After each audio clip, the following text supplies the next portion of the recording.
Friends forever. I was an outcast since day one. I never acted the right way. I could never get it right. My teachers got mad when I squirmed and fidgeted in my seat. Apparently, it meant I was not paying attention. To me, it was the only way I could pay attention. Then they were upset I didn't understand what they were teaching. Other kids didn't like me either. I was never good in social situations. At least that is what I was told. I never could understand what I was doing wrong. It always felt like no one understood me at all. That was until I met her. She came into our first grade class halfway through the year. Jasper Johnson, would you be the guide for our new student, Liza Aguilar, today? I remember Mr. Green asked, make sure she knows where to go and understands what to do. Unlike most, she was always nice to me. She even was interested in my rants about my favorite topics. At the time that was all types of dogs. We were inseparable. It stayed that way for 6 years. Middle school was hard for both of us. Neither of us had many friends. That was okay because I only needed her. I can't believe how long we've been friends, like we're almost in 8th grade, I exclaimed as we walked to the park. Ms. Rogers had been discussing our schedules for 8th grade in science.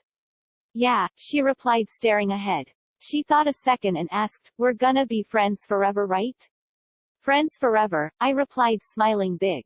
As we turned, I saw the familiar bright green grass and metal play equipment of the park we went to every day Friday after school. Just beyond that, the sparkling water of the lake that I loved so much. As usual, I started pointing out the beautiful and interesting parts of the park and how it was a part of the local environment while we went and sat on our favorite bench. Sorry, I'm probably talking your ear off, I said, slightly embarrassed. It's okay, I like your excitement, she laughed. We talked for a while, looked at the pretty surroundings, and ate our snacks. Just like we did every week, but like always it was so much fun. I'm gonna do the monkey bars a little, okay, Liza said while walking towards the monkey bars. I turned to watch. It always made me nervous when she goes on those things. Be careful, I blurt out, without thinking. Don't worry, she spits back quickly. I watch as she climbs up and reaches to grip the bar. Liza goes smoothly across each bar and then back again. She starts going again and lands in the middle of the set. Hey, Jasper, watch this. Liza yelled as she starts rocking back and forth. I turn to watch her trick. She loves to flip over the bars and land on top of them. My blood goes cold when she loses her grip and falls and rolls down the hill all the way to the edge of the lake below. Liza, I screamed. I jump up from the bench and fly down the hill. By the time I get to her, I can see red coming from her head. Her eyes were closed and she didn't respond to me. Some help, I begged. Call 911, someone running towards us tells me. I quickly pull my phone from my pocket and dial. As people begin to crowd us, everything went by in a blur. I don't know how long it took, but eventually, an ambulance came and took her away on a stretcher. Before I knew it, I was sitting in the back of Liza's mom's car, on the way to the ER. When we got there, she went up to the front desk and I went to take a seat. I felt numb and terrified at the same time. It felt like ages before Ms. Aguilar came over to me. How is she? What's going on? I asked as soon as she could hear me. I'm sure she is gonna be fine, but I don't know much. She is still unconscious. She hit her head pretty hard and that can be pretty serious. The doctors are taking care of her, she explained in a kind but worried voice. I didn't say anything for a while. A million questions and scenarios were swirling in my head. It was too much to process. Noticing my concern, Ms. Aguilar made her voice even more gentle and said, "It's gonna be all right. You won't be able to see her today or until she is back conscious. But as soon as she is, you can see her. I promise. I know how much you guys mean to each other." I nodded quietly. A few minutes later my dad came into the hospital. I said bye to Ms. Aguilar, grabbed my school bag, and got into the car. I didn't say anything the whole drive home. I just couldn't believe everything that happened today. When we got home I dropped my bag at the door and immediately went to my room. I knew it was dinner time, but I also knew if I eat I may throw up. I didn't know if I wanted to cry or scream. She was my best friend. The only person who understood me. It was a month before she regained conciseness. I called Liza's mom twice a week if not more until she did. Every time she said the same thing. She is doing fine, but we don't know anything else. She explained calmly. Okay, thank you, Ms. Aguilar, I say. To feel God's heart, this story contains themes or mentions of suicide or self-harm. Are you there, God? It's me, again, Detective Jaden Gray mumbled. She let out a deep sigh, allowing her head to roll back and look up at the few stars that shone in the night sky. Just 2 hours before, she'd sat down at her parents' house with a burger to watch the Saturday night game. Before she took a bite, her phone rang. Now she stood in a trailer park about an hour south of town, watching as a family mourned their dead son. This was not her call week. It had been another detective's, but when her captain phoned asking her to take this suicide, she couldn't say no. According to him, the on-call detective and trainee were taking care of another case at the hospital, and Jaden followed next in line on the call list. Only a year as a detective under her belt, and already she was considered one of the seniors.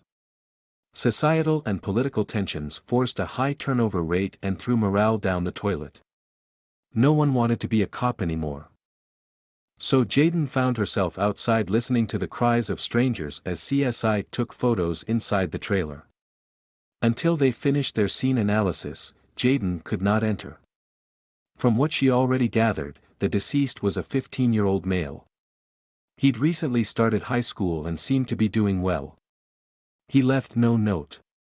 The family found him hanging in the shower, an electrical cord wrapped around his neck.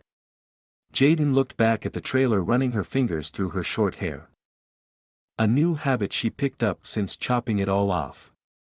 Part of her worried if the stress-induced habit would make her lose her hair. Which brought on more stress. A vicious cycle, really. The patrol supervisor, Sergeant Wolf, walked up to her while the uniformed deputy stayed near the family, keeping them out of the house. He reached out his hand, smiling at her. "Detective." He greeted. Taking his hand, she offered a small smile of her own. Careful not to let the family see any sign of happiness on her face. "Sir," she greeted him back. "You guys seem busy tonight." He let out a large sigh, rubbing his fingers against his forehead.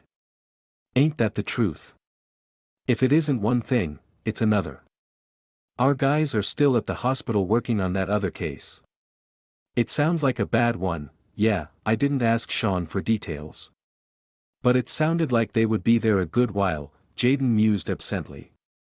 Ben, the CSI supervisor, stepped out of the trailer as she was speaking. His eyes scanned the people outside before falling on her. With a gesture, he motioned for her to join him. Ben was a quiet, soft-spoken man of short stature. His knowledge and training in crime scene investigations ran deeper than anyone in the county, gaining him respect among those at the sheriff's office.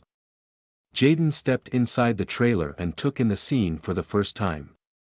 Crosses hung on the wall in the living room. Family pictures adorned the mantel and entertainment center. In the center of the living room, Ben methodically logged information needed for evidence. "I'm done on my end. Let me know if you need anything else added." His soft voice came out as a mumble, but Jaden had gotten his drift. The boy lay in the hallway to her immediate right. His partially covered body positioned at an angle through the doorway of his bedroom. He'd been left there by EMS crews after they'd attempted CPR on him. A secondary door jutted off to the left, leading into the bathroom. She started there, quickly spotting the cut remains of the makeshift noose still hanging from the shower head. The other half of it lay on the floor near the toilet. Knocked over soap and shampoo bottles littered the tub, along with a pair of scissors. The bunched-up mat sat pressed up against the wall, left as evidence of the family's frantic attempts to save the boy. Moving into the bedroom, she stepped over the young man's body. No matter how many scenes she'd visited, no matter how many bodies she'd seen, she could never shake the feeling that they would suddenly reach out and grab her foot as she was stepping over them. Death always unnerved her. Didn't feel natural. Like it was never intended to happen in the first place. Posters of recent major films decorated the walls of his room. A bookcase filled with young adult novels sat on the far side of his bed, along with a nightstand. Shoes and clothes lay strewn across the floor. A cluttered desk and dresser leaned against the wall closer to the doorway. One look at the bedroom, and Jaden knew why the boy was dead. To her, it was obvious. She intimately knew his struggle and walked the same path at his age. Though their outcomes differed. The voice of her captain, Sean entering the trailer, broke her out of her thoughts. Stepping back over the body, she met her captain in the hallway. "He killed himself because he's gay," she said, skipping any greeting. Sean blinked at her, surprise written across his face. "Th.